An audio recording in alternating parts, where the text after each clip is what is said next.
Okay, ladies and gentlemen, for those of you who are working on the color pencil version of the eye, at this juncture, I have sort of hit the point where I am almost done with the skin.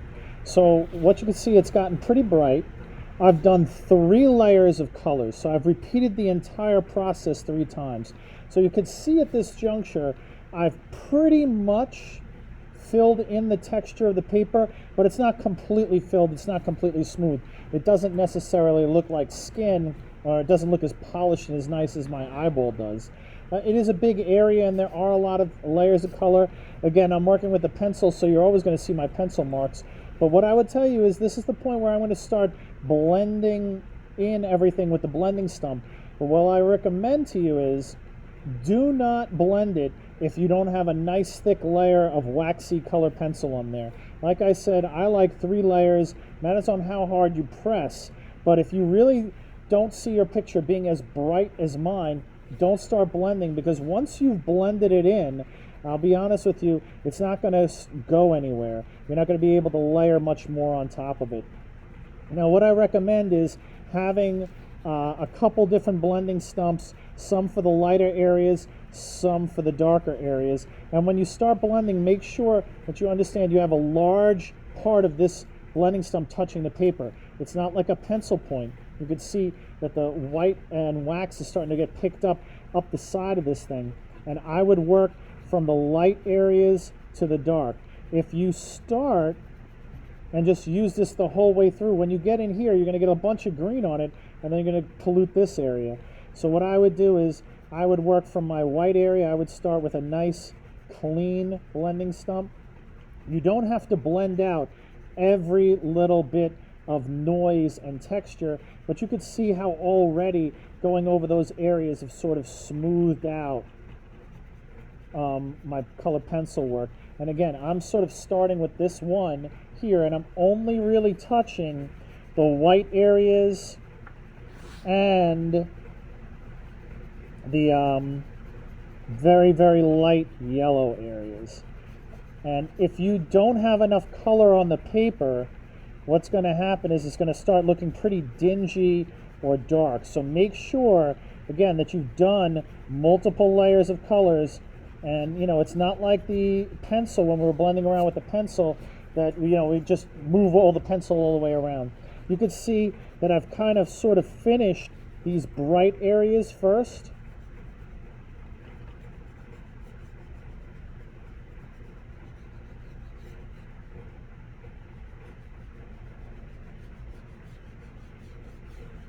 And then what I'm going to do is switch over to another blending stump. So I'm going to sort of take this one and maybe just blend just a little bit more of the white and the yellow together, just where the two of them sort of meet.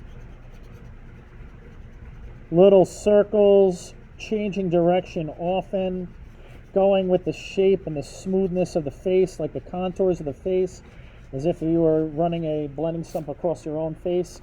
I'll grab a new blending stump, and now I'm going to go try to blend in my lighter areas. These are my lemon yellows into my lime peel, you know, kind of areas.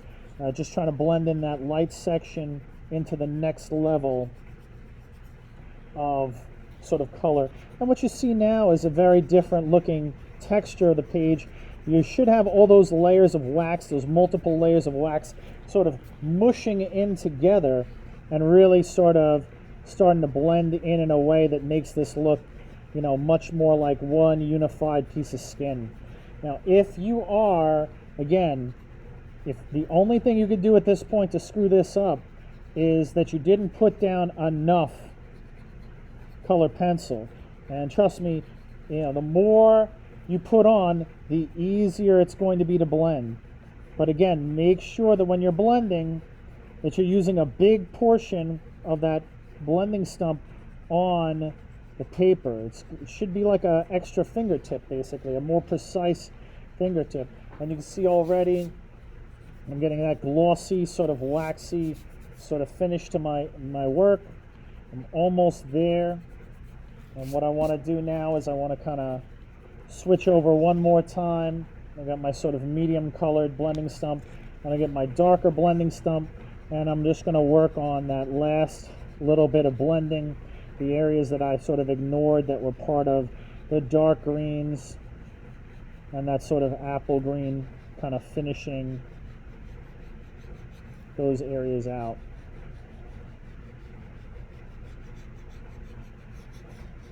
And contours in and around the eye, and just a little bit more right in that area, and a little bit of area right here where I had a little bit of a darkness. And again, should give you a nice finished smooth look. Again, the eyebrows on my particular picture were really, really light, so all I did was I did the skin tone in around those eyebrows and a sort of slightly darker area. And again, on mine, I have not done eyelashes yet. Now, the key with the eyelashes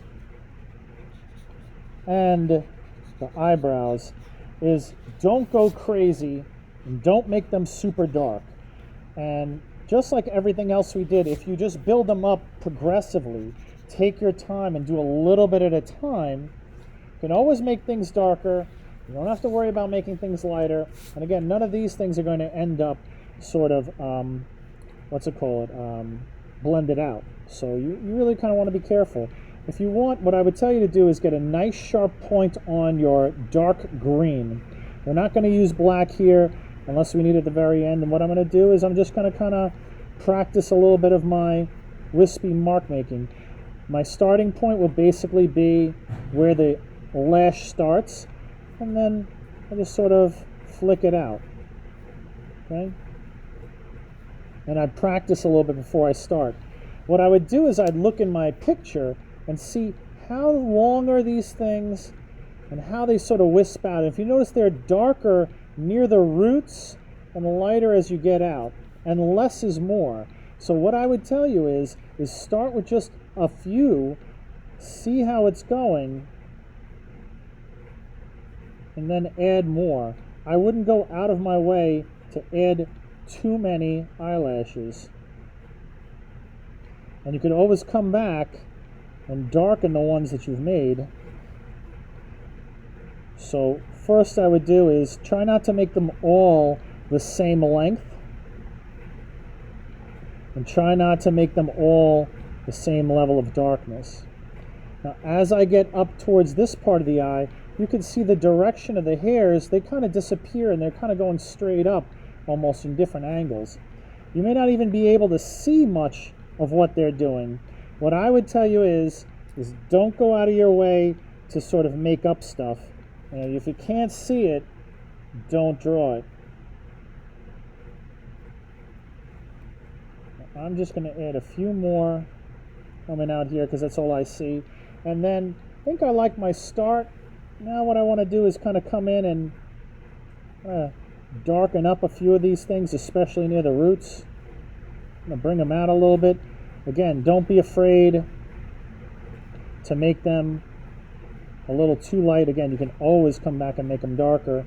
You can see that I haven't really copied eyelash for eyelash. But what I am doing is trying to get the same direction and flow of all of them. All right? And again, I'm doing this with my dark green. I'll go look at a couple of them over here. Maybe I can add just a little bit more darkness. So as I go back over them, I'm starting to make some of the spots near the edge over here a little bit darker. You've noticed that I haven't made each and every one of them the same length, the same thickness. I wasn't wasting. It's a laughing. Don't laugh. They fixed it? Yeah, but each part, if I fix all four parts. Okay, that was fun. So we're going to go through, and again, I'm just adding a little bit more darkness. And I've got a couple really faint ones down here. Just going to come in very, very lightly with a sharp point. The most important thing I can tell you about doing these things on your project is use a pencil with a nice sharp point. Okay? Now, if your lashes at this point are not as dark as you would like them, or you have some parts that are still a little faint, this is the one time I would say you can grab the black again, and you could put just a little touch of it again in some of the darkest parts. just to make them stand out. But I would not go in and make black eyelashes. I would definitely start with dark green, and if I needed to, I would add a little bit of black to them. All right? And I'm going to go about it the same sort of way for my eyebrow. Now, my eyebrow is really, really, really light. Most of you are not going to have it this light, but what I might do is, as like a practice thing, I might come in here with my apple green and just start putting in some light indications. This is almost like a test run or a trial run for where I might put the eyebrow hairs, because they are pretty faint and they are pretty light. So first things first, I would kind of put a few light ones in there. Again, use a sharp pointed colored pencil, and then when you're putting them in, you're not going to copy hair to hair.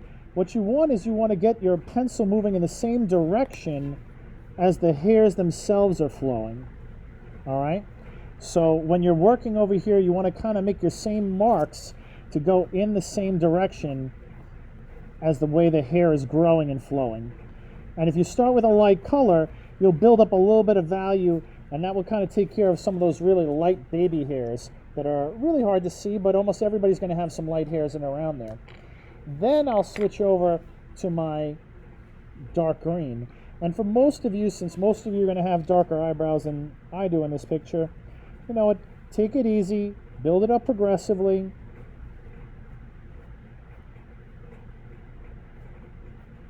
But again, don't execute this part until you're done with the skin, and don't do this unless you're working with a nice sharp point